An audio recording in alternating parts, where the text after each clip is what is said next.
Il y a au Québec environ 150 000 entrepreneurs. Ils sont de tous les âges et dirigent environ 220 000 commerces, surtout dans le secteur privé. Qui sont-ils? Comment font-ils? On va aller à leur rencontre. Aujourd'hui, on rencontre Geneviève David de Vraquez-vous, qui est une petite épicerie à Mont-Tremblant. Bonjour Geneviève. Bonjour Daniel. Alors, décris-moi rapidement, c'est quoi Vraquez-vous? Donc Vraquez-vous est une éco-épicerie en vrac. Nous avons des produits éco-responsables, des aliments sains et locaux, donc en vrac. C'est zéro déchet. Les gens apportent leur propre contenant et nous, on s'occupe de faire leur remplissage. Et vous êtes situé où? Dans le petit hameau au cœur du centre-ville. Alors, premièrement, je voudrais savoir c'est quoi le processus pour ouvrir un commerce comme ça? Vous êtes plusieurs associés, comment vous avez parti l'affaire? En fait, c'est Hélène Lapointe, mon associée, qui a démarré seule Vraquez-vous, donc il y a maintenant 4 ans. Donc, c'est tout un défi donc d'aménager un local, de trouver des fournisseurs, de tout mettre en œuvre. Donc, elle a été seule pendant 2 ans. C'est épuisant à tenir un commerce toute seule. Et moi, je me suis associée avec elle en avril 2020. Alors, comment quelqu'un trouve une associée comme toi? Est-ce que vous vous connaissiez avant? Oui, j'étais cliente, en fait, chez Vraquez-vous. Et moi, j'avais un projet aussi similaire. Donc, en même temps qu'Hélène était en démarrage, moi, je rêvais aussi d'avoir ma petite épicerie en vrac. Donc, on travaillait en parallèle sur nos projets, sans le savoir, une et l'autre. Et moi, j'ai mis sur la glace mon projet, puisque j'étais enceinte du deuxième. Et un jour, j'ai voulu me remettre parce que moi, je voulais quelque chose de plus grand, plus gros, plus accessible aussi. Et donc, je lui ai proposé de se joindre à moi pour démarrer une méga épicerie vrac. Et pour elle, c'était trop. Donc, elle m'a proposé en retour de m'associer avec elle. Mais est-ce que vous vous connaissiez ou comment la connexion s'est faite au départ? Au départ, mais j'y allais comme cliente. J'étais une cliente et un jour, quand je suis revenue, mon projet m'est revenu en tête. On a pris du temps, donc on prenait des rendez-vous, on discutait des possibilités de peut-être faire une coopérative. Donc, on a passé beaucoup de temps ensemble à discuter d'une éventuelle association. Parce que les gens, des fois, quand ils songent à devenir entrepreneur, démarrer quelque chose, une des premières questions, c'est comment on fait? Alors, toi, tu es en train de dire que c'était uniquement en discutant avec quelqu'un qui n'était pas une amie, là, quelqu'un que tu as rencontré dans un commerce. L'amitié s'est développée. La force de discuter affaires ensemble, l'amitié s'est développée. Et puis, on a trouvé des points communs, en fait, des points forts. Pour être en équipe ensemble. Puis, est-ce que de chaque part, il fallait des gros montants d'argent pour partir? Parce que je pense aussi que les gens doivent se dire, mais écoute, il faut un montant d'argent. Comment on fait pour trouver de l'argent pour partir en commerce? En fait, moi, je lève mon chapeau à mon associée parce qu'elle a parti de rien avec ses économies personnelles. Donc, avec du matériel usagé aussi. Là, presque tout est usagé, là, notablement chez Vraquez-vous. Donc, moi, j'ai dû faire un emprunt le jour où je me suis associée pour racheter une partie de l'inventaire et payer ma part. C'est ça. Donc, essentiellement, vous êtes peut-être 50-50. En fait, ça, c'est l'arrangement que vous avez entre vous. Mais donc, vous avez mis chacun une mise. Oui. Vous partez de là. Comment on fait pour trouver premièrement des fournisseurs, ensuite un local, ensuite des clients? Comment on fait pour trouver ça quand on part à zéro? En fait, quand l'entreprise est partie à zéro, c'était un nouveau service à Mont-Tremblant. Il n'y avait pas de vrac. Donc, les gens qui voulaient faire une épicerie zéro déchet ne trouvaient pas leur compte à Mont-Tremblant. Donc, la clientèle est venue à nous, la clientèle qui était déjà sensibilisée à l'environnement. Donc, qui faisaient déjà des achats le plus éco-responsables possible. Donc, sont venus à nous naturellement. Mais encore, fallait-il qu'ils sachent que vous êtes... Oui, le mot s'est passé. En fait, on n'est pas très marketing, on fait pas de publicité, donc c'est vraiment du bouche à oreille. Et puis, donc, graduellement, le mot s'est passé, où les gens, quand ils passent dans le centre-ville, ils arrêtent même après 4 ans en entrant. Et, « Wow, vous êtes ouvert depuis quand? » Puis, quand on leur dit que ça fait 4 ans, ils sont vraiment surpris. Donc, Mais en fait, vous avez identifié une niche où il y avait un manque de services Oui. et vous êtes installé dans cette niche-là. Donc, c'est en fait la marque de bon entrepreneur, c'est d'identifier la niche Oui. et d'aller chercher des gens. Oui. À la base, c'était pour combler notre propre besoin. Donc, ça partait d'un besoin que vous, Oui. Les deux, ressentiez, Oui. que vous vouliez faire d'épicerie ou comme ça. Oui. Oui. Puis, comment on fait pour trouver, mettons, un local? C'est de regarder, fouiller les annonces, regarder sur Internet. Il y a aussi un service à la ville de Mont-Tremblant, donc une carte interactive qu'on peut voir tous les locaux qui sont disponibles actuellement. Locaux commerciaux, là. Les locaux commerciaux, oui, que ce soit à vendre ou à donner. Donc, la ville offre ce service-là. Donc, les gens, les propriétaires de locaux commerciaux peuvent s'inscrire et nous, on a juste à avoir la carte interactive, contacter les propriétaires. Donc, c'est assez facile. Est-ce qu'il y a d'autres services que la ville de Mont-Tremblant peut offrir à ta connaissance ou que vous êtes servi? Pas à ma connaissance, OK, non. il y en a peut-être, non, mais que vous êtes servi de cette carte interactive. Oui, oui, pour rechercher un local, oui. Oui, OK. Puis, en termes de fournisseurs, parce que encore là, pour avoir un magasin comme ça, il faut qu'il y ait quoi dedans? Oui, c'est beaucoup de travail de recherche, d'analyse, de comparaison de prix d'un fournisseur à l'autre. Donc, au départ, pour trouver les principaux fournisseurs, on est allé rencontrer d'autres épiceries vrac qui existaient déjà. Donc, ils nous ont donné des contacts. Donc, les épiceries en vrac, on est un petit regroupement, on s'entraide beaucoup. Donc, les autres épiceries en vrac qui sont où? Sont dans la région ici? Ou à Montréal? Ou à... C'est plus à Montréal, en milieu urbain, donc il y en a plus. Mais en région, vraiment de plus en plus. Ici, dans les Laurentides, c'est Mont-Laurier ou Saint-Sauveur. OK, donc on est à peu près entre les deux. Oui. Puis encore, pour revenir aux fournisseurs, vous avez rencontré donc d'autres épiciers, épicières en vrac.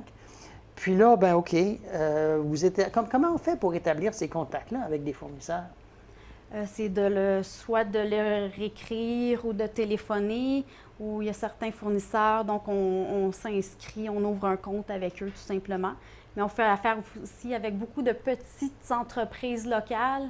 Et là, c'est vraiment du travail de proximité. C'est le jardinier, le petit transformateur, la petite savonnerie locale qui fait dans son sous-sol. C'est vraiment de fouiller et aussi de bouche à oreille, de trouver des contacts pour des entreprises locales.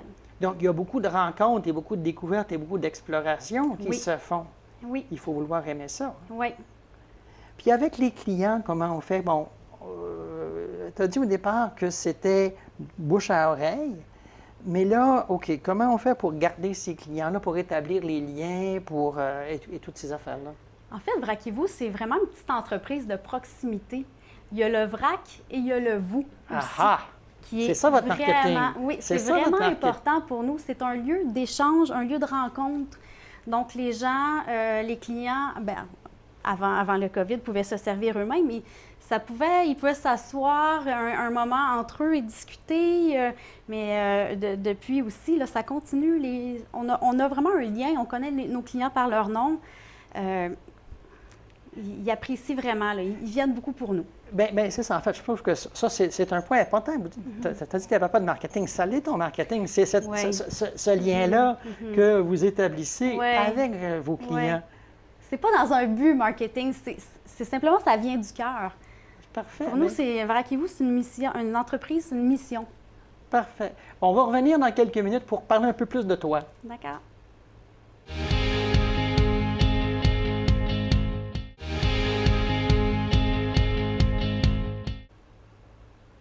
Nous sommes avec Geneviève David de l'épicerie Vraquez-vous à Mont-Tremblant.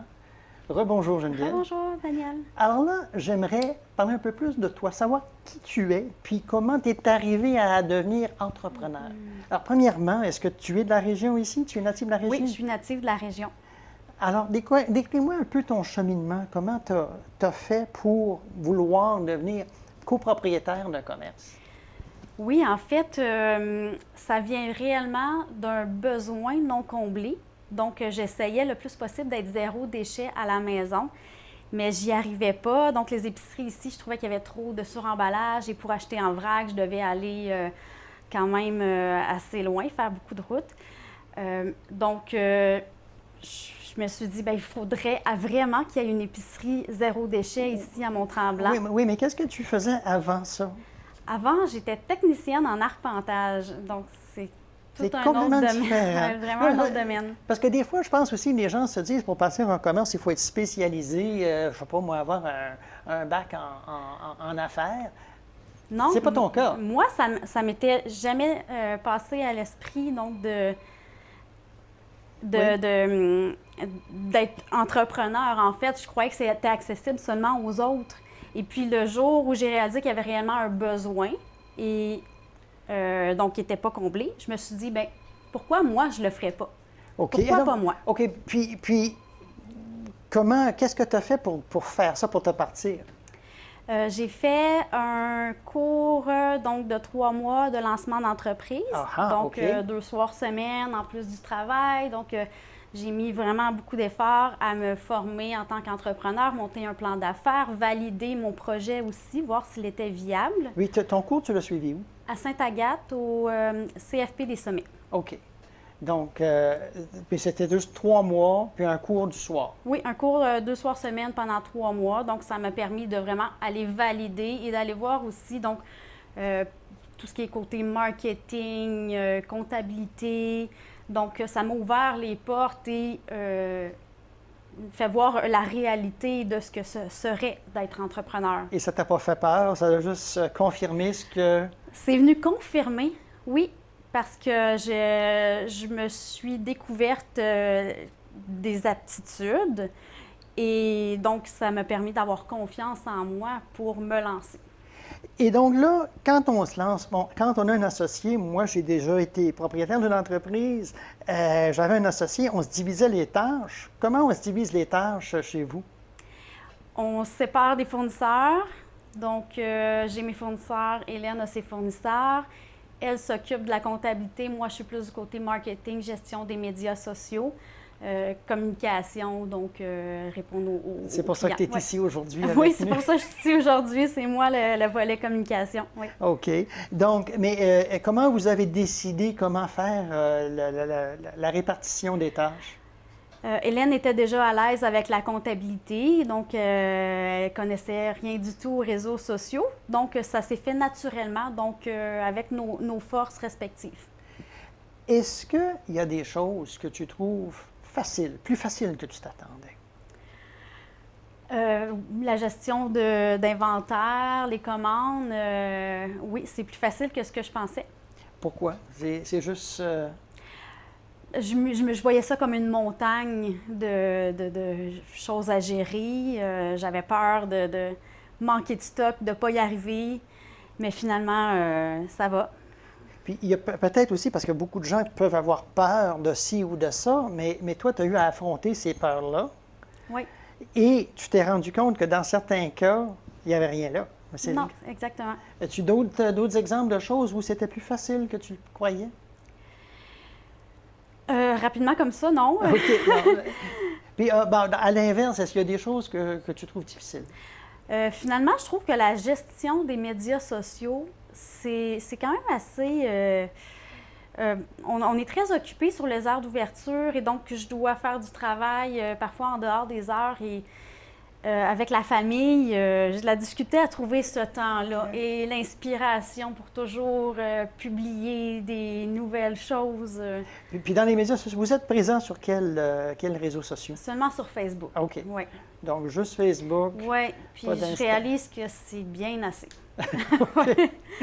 Puis là, on parlait un peu, tu as soulevé un peu la notion de conciliation travail-famille. Tu m'as dit, je crois, 2 enfants? 2 enfants de 3 et 5 ans. OK, donc quand même assez jeune. Oui. Assez jeune. Donc, je présume qu'ils ne viennent pas jouer dans les... Non. Non, ça arrive des journées où je dois concilier, puis disons, amener ma fille au travail. C'est pas facile. Mais comment on fait ça? Comment on fait ça quand on est surtout propriétaire de commerce? Comment on le fait? C'est sûr que nous, on a de la nourriture. Donc, côté hygiène, c'est très, très, très important pour nous. Donc, les enfants, j'essaie de les garder un petit peu à l'écart, mais c'est de les tenir occupés pendant que pour que moi, je puisse servir mes clients, c'est beaucoup de gestion. Oui, mais en fait, vous arrivez tous les deux, là. Oui, ben oui. Puis notre clientèle est très compréhensive quand ils voient un enfant. Donc, c'est un commerce de proximité, c'est familial. Oui. Ouais. En fait, tu reviens souvent là-dessus, c'est cette notion-là. Mais en termes de toi, qu'est-ce que tu fais à l'extérieur du travail? As-tu une vie à l'extérieur? Est-ce que j'ai une vie? Oui, quand même. On arrive, moi et Hélène, à travailler 4 jours par semaine. Ah, OK. Parce Donc, que vous êtes deux. Parce qu'on est deux, oui. Sinon, je ne pourrais pas. J'aurais pas de vie sinon. Et on OK. ferme 2 jours par semaine. Qui Donc, sont quels jours? les dimanches et lundis. Donc, OK. ce sont nos journées consacrées à la famille. Puis on travaille chacune 4 jours. Donc, ça permet de faire du jardinage. Donc, je jardine avec le voisinage en communauté. Ça me permet de bien m'occuper de mes enfants, faire des sorties. Donc, c'est cette notion-là, le fait d'avoir une associée qui vous permet, puis aussi, vous avez le choix de quel jour vous voulez travailler jusqu'à un certain point. Parce que ça aussi, c'est un avantage d'avoir son propre commerce. Oui. Est-ce qu'il y en a d'autres qui viennent à l'esprit, des avantages d'avoir son propre commerce, des heures, une flexibilité? Oui, quand même une flexibilité. On peut se permettre de fermer, donc entre Noël et Jour de l'An. C'est sûr qu'on fait le choix de perdre des ventes, mais on fait le choix aussi de se choisir, de choisir Oui. notre famille et notre vie personnelle aussi. Parce que c'est ça, c'est un avantage quand on est propriétaire de sa propre entreprise, c'est qu'on peut faire ces choix-là légèrement. Est-ce qu'il y a d'autres choses? Tu avais parlé de jardinage. Est-ce qu'il y a d'autres centres d'intérêt qui te tiennent occupé, mettons là, que j'étais client, là, puis qu'on était en train de jaser dans le magasin, puis je dis, bon, qu'est-ce que tu fais quand tu n'es pas ici? Ou d'autres centres d'intérêt ou des sujets de conversation qui reviennent souvent? J'aime beaucoup la lecture. OK. J'ai pas beaucoup de temps pour lire. C'est sûr que la famille et d'avoir des jeunes enfants en dehors de l'entreprise, ça nous occupe beaucoup. J'aime marcher en forêt, juste profiter. Profiter. Oui. Puis est-ce que le fait d'avoir une entreprise t'a permis de découvrir d'autres champs d'intérêt ou d'autres sujets que tu ne connaissais pas avant? C'est certain que je me suis fait beaucoup d'amis, donc des clients, des fournisseurs. Donc, c'est toute une petite communauté, donc des maraîchers. C'est des gens qui partagent des intérêts, partagent des valeurs. Exactement, on partage les mêmes valeurs, donc on crée des liens. Donc, je vais aller aider, disons, à récolter à la ferme d'un fournisseur s'il y a une grosse corvée à faire. Donc, ça... C'est le vous qui revient toujours, hein? Ça fait partie de communauté. Oui, c'est vraiment... Donc vraiment, là, tu as réussi à créer une communauté à partir d'un besoin que tu ressentais. Oui. Et à te faire un job avec ça. Oui, exactement. Bien, on va revenir dans quelques instants pour parler d'autre chose. D'accord.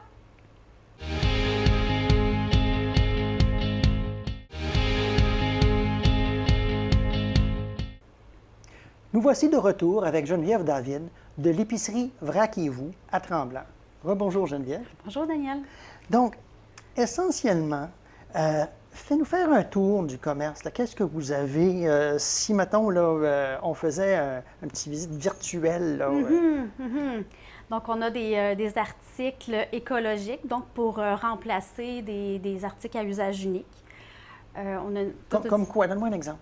Disons, auriculi pour nettoyer les oreilles, ça remplace les Q-tips. On a des produits d'hygiène féminin aussi lavables, donc pour remplacer le jetable. Donc, c'est toute une section, donc des sacs pour les collations, lavables, qui remplacent les Ziplocs. Donc, toute une petite section de produits écologiques. Oui. Ensuite, on a des savons et des produits ménagers en vrac. Donc, les gens apportent leur contenant de lessive qu'on remplit, shampoing. On a même du dentifrice, de la lotion pour le corps. On peut apporter un contenant pour dentifrice? Oui. OK. Ensuite, il y a toute la section alimentation. Donc, des aliments secs comme des grains céréaliers, du riz, quinoa. On a des pâtes, des farines, flocons. On a aussi une section de produits frais avec du lait, du yogourt, des fromages locaux. Et dans tous ces cas-là, c'est les clients qui apportent leur propre contenant. Oui. Et les gens peuvent dire, OK, mais je sais pas, moi, je veux 2 tasses de lait. En fait, le lait, c'est le seul produit. On a quelques produits emballés, mais dans des contenants consignés. OK, parfait. Donc, comme à la vieille méthode, donc Oui, les gens oui. payent une consigne sur la bouteille de lait, qui retrouvent leur consigne quand ils la rapportent. Oui, qui était l'ancienne façon d'être éco-responsable. Oui, oui. Mais pour tout le reste, les gens prennent la quantité qu'ils veulent. C'est ça, mais c'est la question essentiellement. C'est qu'ils peuvent dire, je sais pas, moi, je veux une petite pointe de fromage ou 2 tasses de, je sais pas, de farine oui. pour une recette et ils viennent chercher ce qu'ils veulent avec leur propre contenant. Avec leur propre contenant. Et c'est aussi l'avantage du vrac. Disons, vous faites une recette une fois par année, vous avez besoin de sarriette ou d'une épice que vous n'utilisez jamais. Vous pouvez acheter seulement la quantité que vous avez besoin. Et puis, donc, il n'y a pas de gaspillage. Vous êtes 2 propriétaires, mais est-ce que vous avez des employés? Nous allons avoir notre première employée cet été. OK. Donc, la première employée après 4 ans. Sinon, on est toute seule à rouler. Mais est-ce que vous avez en ce moment des besoins qui sont spécifiques, soit de main-d'œuvre, de fournisseurs? Est-ce que tout tourne rondement ou vous avez des besoins spécifiques en ce moment? Notre plus grand besoin en ce moment serait d'avoir du stationnement pour nos clients au centre-ville. C'est pas facile. Donc, surtout dans le secteur où nous sommes, les clients sont obligés de stationner très, très loin parfois.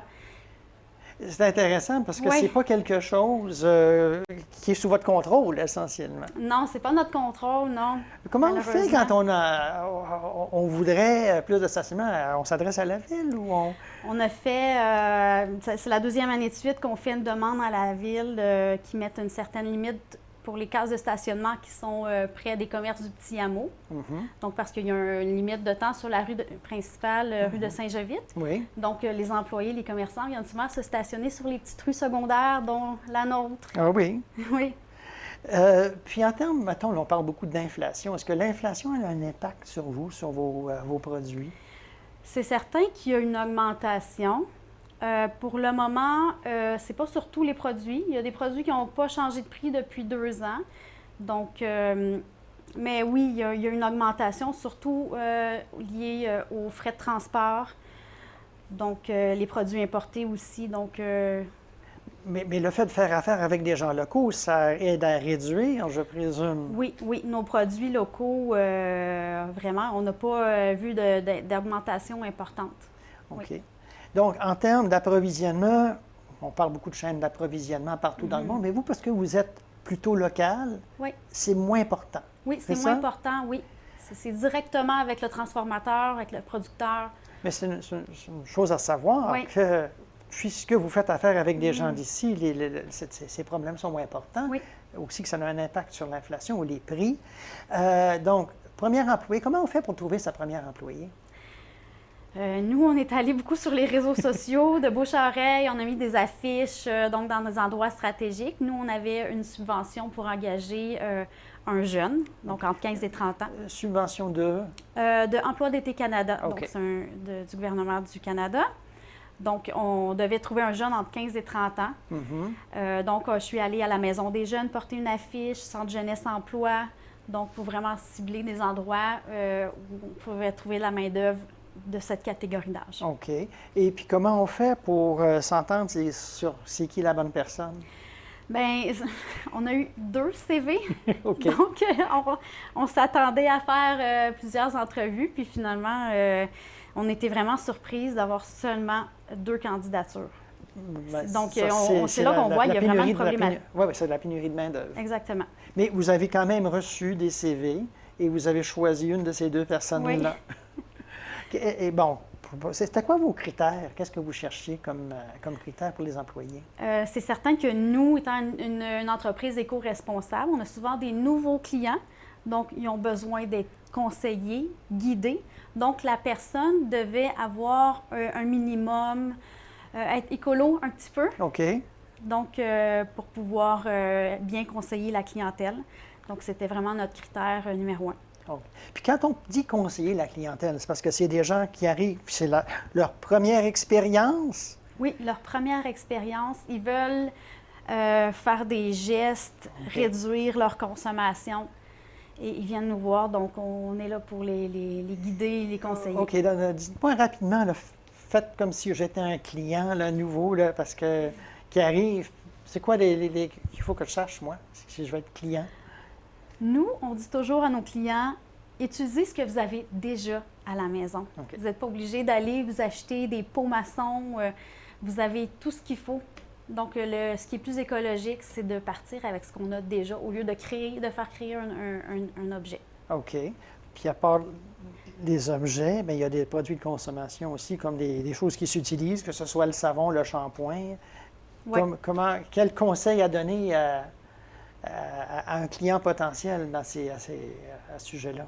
Notre clientèle commence souvent par les savons. C'est quelque chose qui est facile, donc de rapporter vos propres contenants de savon pour les remplir. Et puis, graduellement, ils ajoutent des produits alimentaires. Donc, OK. Donc, c'est ça, c'est un processus graduel. On commence par des savons, puis des shampoings, des choses de ce genre-là. Oui. Il faut commencer où c'est facile pour nous. Puis, graduellement, intégrer des nouvelles habitudes. OK. Puis, en termes de quelqu'un qui voudrait partir une entreprise, je voudrais savoir quel conseil tu donnerais à quelqu'un qui songe à partir une entreprise.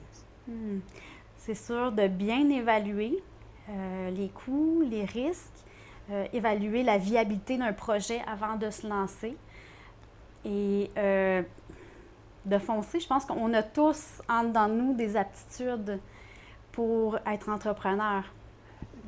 Donne-moi un exemple dans ton cas, un exemple pour toi. La gestion, vraiment gérer des clients, gérer... Donc, tu avais cette aptitude-là, Oui. puis tu l'as découvert en étant dedans à peu près. Oui. Bien, côté gestion, oui, j'avais une petite idée, mais j'ai vraiment été la valider en l'essayant. Bon, bien, Geneviève David de l'épicerie Vrac et Où, merci d'être venue à l'émission. Merci, Et bonne Daniel, de chance. m'avoir invitée. Merci, bonjour.